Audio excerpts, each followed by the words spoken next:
Alguns mistérios são facilmente resolvidos. Outros nos assombram durante décadas. Cada um nos diz: aconteceu alguma coisa aqui. E procuramos a resposta fácil. Procuramos o óbvio. Mas às vezes somos enganados pelo óbvio. A culpa é mal colocada e o inocente sofre. E aí um dia deparamos com uma pequena pista e depois outra. As inconfundíveis marcas que nos levam, uma a uma, fio por fio, ao forte indício da verdade. E imaginamos, porque somos tão lentos em descobrir a operação engano, que estava lá o tempo todo. Está escrito, com George Vandeman, apresentando o Cristo vivo como resposta às suas necessidades mais profundas. Hoje, a Operação Engano. Em 18 de dezembro de 1912, foi anunciado ao mundo que os restos de um fóssil humano primitivo havia sido encontrado em um poço raso de cascalho perto da vila de Piltdown, no condado de Sussex. A Inglaterra ficou orgulhosa pelo que os homens de Piltdown acreditavam ser o mais antigo fóssil humano conhecido. Mas 40 anos depois, foi feito um outro anúncio. Tinha sido tudo forjado. Um trabalho de pessoa ou pessoas desconhecidas. A mandíbula não era de um ser humano, mas de um orangotango fêmea bem jovem. E seus dentes tinham sido limados, ficando assim bem claro que não pertenciam ao crânio. Os cientistas britânicos ficaram corados.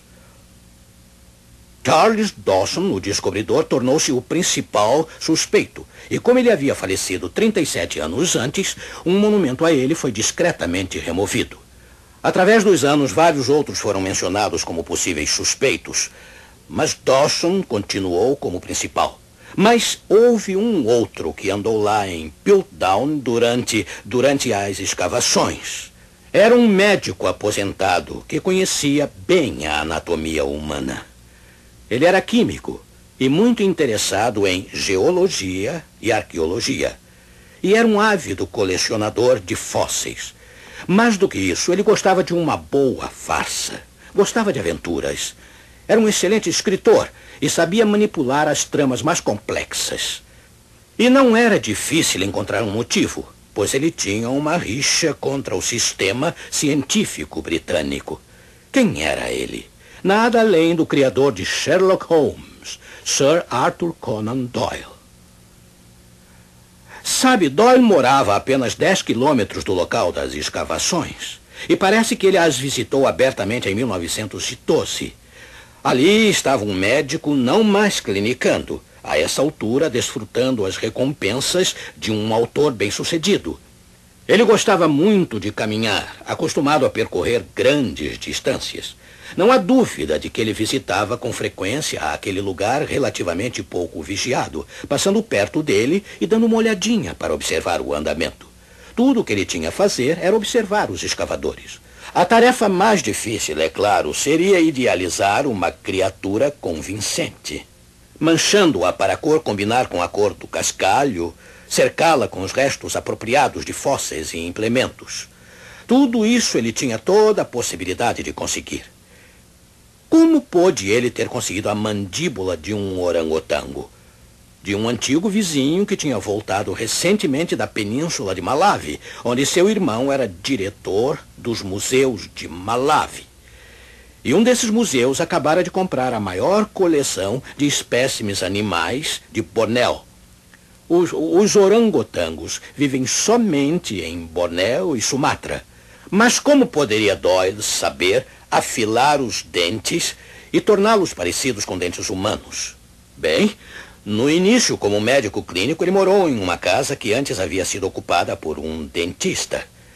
E ele encontrou ali um grande número de moldes de mandíbulas humanas. Mas como ele conseguiu o crânio certinho? Bem, Ele também tinha um amigo que tinha uma coleção de crânios humanos vendidos com frequência aos interessados. Alguns dos fósseis, restos do mamífero plantados pelo falsificador, foram mais tarde identificados como vindos do Mediterrâneo. Como Doyle poderia tê-los obtido? Ele e sua segunda esposa tinham tido uma lua de mel recentemente no Mediterrâneo e tinham visitado os locais mais prováveis. A época de sua viagem era perfeita. Cada vez mais as pistas iam se encaixando como peças de um quebra-cabeça. Mas e quanto ao motivo? Por que razão ele tinha essa rixa contra o meio científico? Nisto também as evidências são totalmente convincentes. Arthur Conan Doyle não só era fascinado pela ciência, mas em sua velhice ele havia passado a crer firmemente no espiritualismo. Por outro lado, o cientista Edwin Ray Lankester era um dedicado evolucionista darwiniano, provavelmente um dos mais fortes e teimosos defensores do evolucionismo. E ele não acreditava em espiritualismo, costumava ridicularizá-lo com ataques impiedosos. Ele acreditava que o que eles faziam era forjado. Queria desesperadamente pegá-los no ato. Com este propósito, ele assistiu a uma sessão espírita em companhia do médium americano Henry Slade. Ele era um dos mais destacados espíritas daquela época. Teria de haver comunicação com os espíritos. Os espíritos psicografariam uma mensagem através de Slade, mas logo após Slade ter se apresentado às pessoas ali para demonstrar que não havia farsa, e antes de haver qualquer ruído de escrita, Lankester agarrou Slade e descobriu a mensagem já de posse dele. Deste modo ficou comprovada a fraude. Henry Slade deixou a Inglaterra o mais rápido e silenciosamente possível. Doyle ficou muito aborrecido com essa revelação, afirmando que não era justo condenar todos os espiritualistas por causa de um caso de fraude. Doyle e Lankester não eram amigos. Não seria nenhuma surpresa se Conan Doyle, mestre criador da ficção como era, demonstrasse algum prazer se viesse a provocar o mesmo tipo de embaraço à ciência britânica que Lankester causou aos espiritualistas. Que motivo mais natural poderia haver? Sim, a Operação Engano.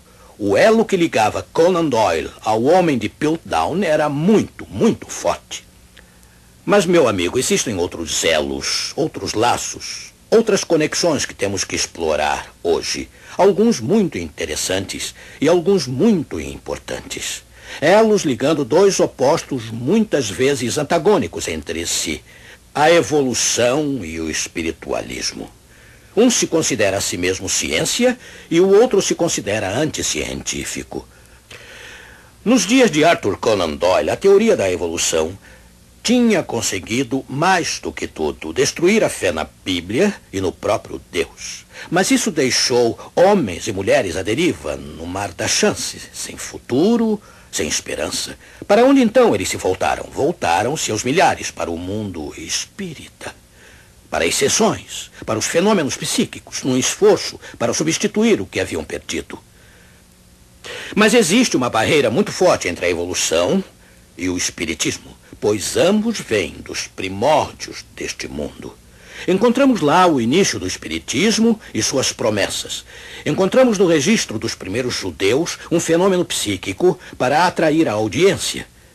É verdade que não encontramos a teoria da evolução no livro de Gênesis, mas encontramos logo no primeiro versículo da Bíblia a afirmação clara de que Deus é o Criador. E o texto é assim, Gênesis 1:1. No princípio criou Deus os céus e a terra.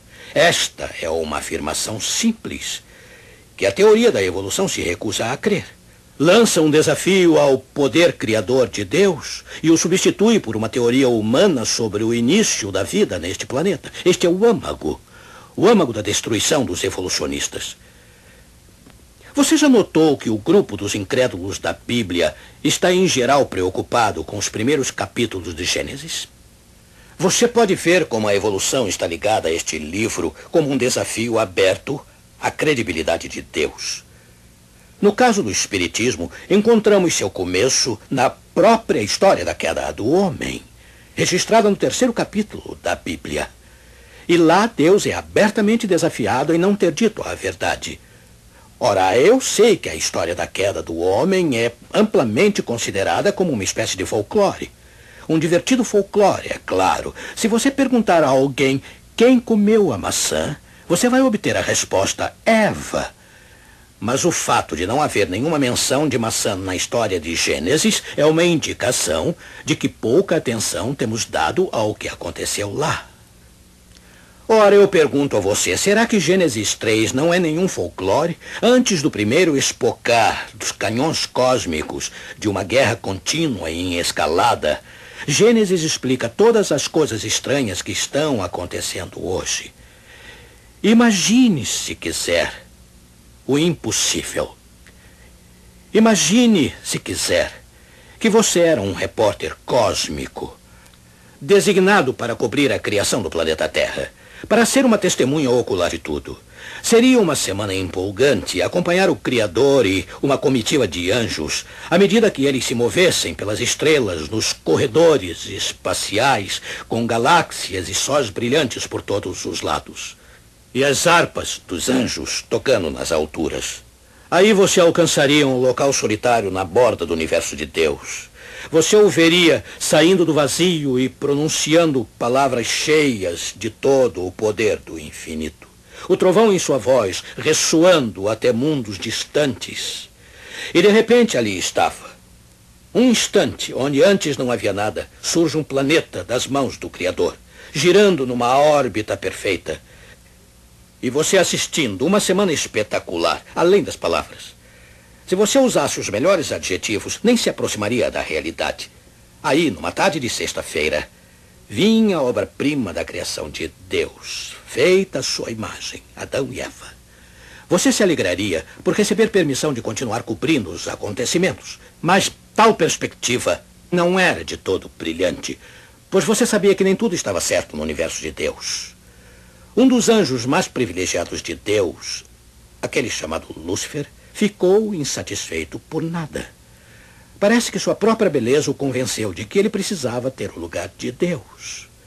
Ele estava muito zangado pelo fato de que o Filho de Deus é que seria aquele a dizer as palavras para que o planeta Terra existisse. Por que não Lúcifer? Por isso ele foi banido do céu. Não havia outro jeito. E agora ele estava aqui. Você se lembra de como ele ficou furioso quando viu a incrível beleza do planeta que Deus havia preparado para Adão e Eva?